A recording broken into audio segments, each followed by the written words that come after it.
Good day, folks. This is Greg Judy at Green Pastures Farm. We're getting ready for the winter storm that's coming in here.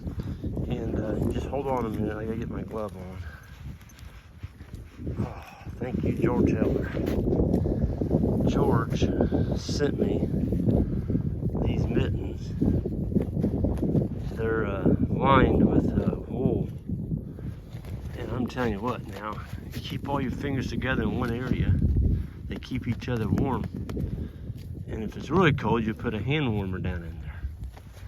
But anyway, we're grazing stockpile, and it's, what is today? 13th?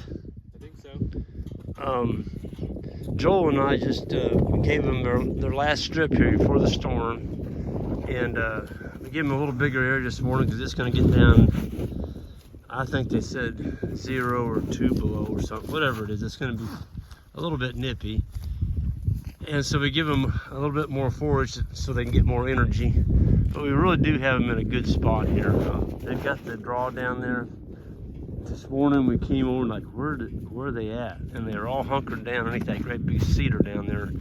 So you've got some big cedars kind of around the edge of your farm down in the draws and such. Those are pretty good when it gets really cold. Some people call cedars outdoor barns. But you can see what these bulls are doing. It's actually, it's raining right now. My glasses are getting covered. It's a real light rain. We're supposed to switch over to snow here in about 2.5, 3 hours. It makes it easy because it didn't get too cold last night. It feels cold with the wind out here, but it's only like 35. But today's the warmest, right now is the warmest time of the day. It's gonna start getting colder and colder. It's pretty good to be toward the halfway mark in January. No hay. We do have some hay over there, and when it gets really cold, this snow is going to turn to ice, and so they're not going to be able to dig through it. It's going to be like concrete. So we went ahead and put in our last 2 paddocks over there just a minute ago, and when we get through with this cold spell and the snow gets soft enough that they can push through it again, well, then we'll come back to grazing. But people say, well, why do you got hay? Hay is insurance for time periods like we're going to be seeing the next couple days.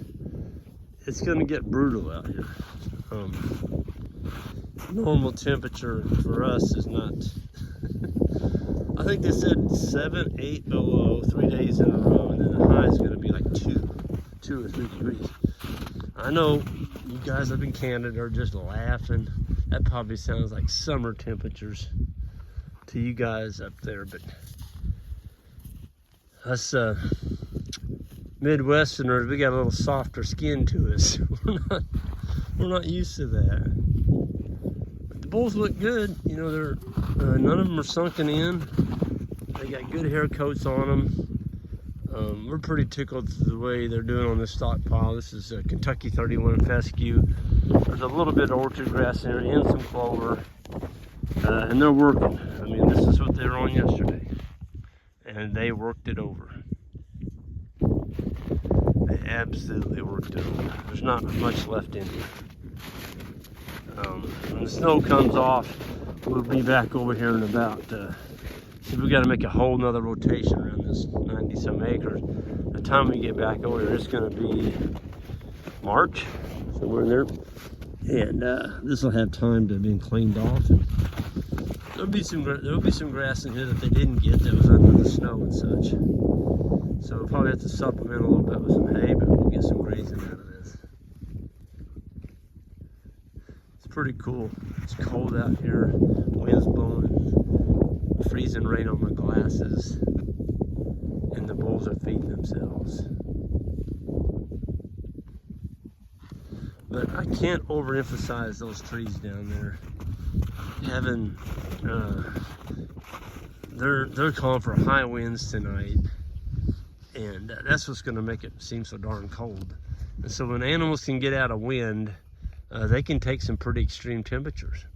If you lock those bulls right up there on top of that hill where Joel's standing, and they had no way to get out of the wind tonight, you can expect them to lose some body weight just overnight, just staying warm. They're going to burn a lot of calories, where they can all bundle up down there in that draw out of the wind underneath them cedars. Shoot, it's just a walk in the park because they've got the wind off of them. And their hides are wet because it rained. Everything in here is wet. My coat's getting wet standing out here doing this video. But we're gonna be able to test out our winter water system. I know there's a lot of people thinking it's gonna freeze. And it might, I don't know. But we're gonna open up that petcock a little bit over there so it's got a little more flow. And I've got a garden hose going across an open driveway over there. Rock driveway.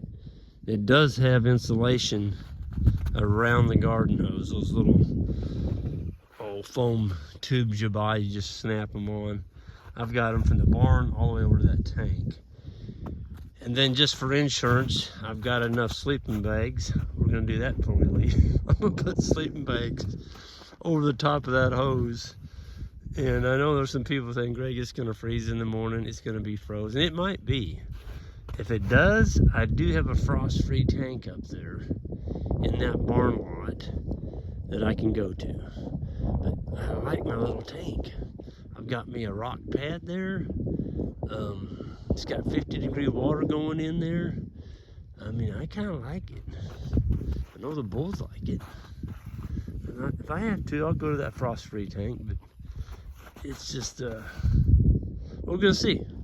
We're gonna see how good that Wilson brass water valve does in extremely cold temperatures, and see what happens.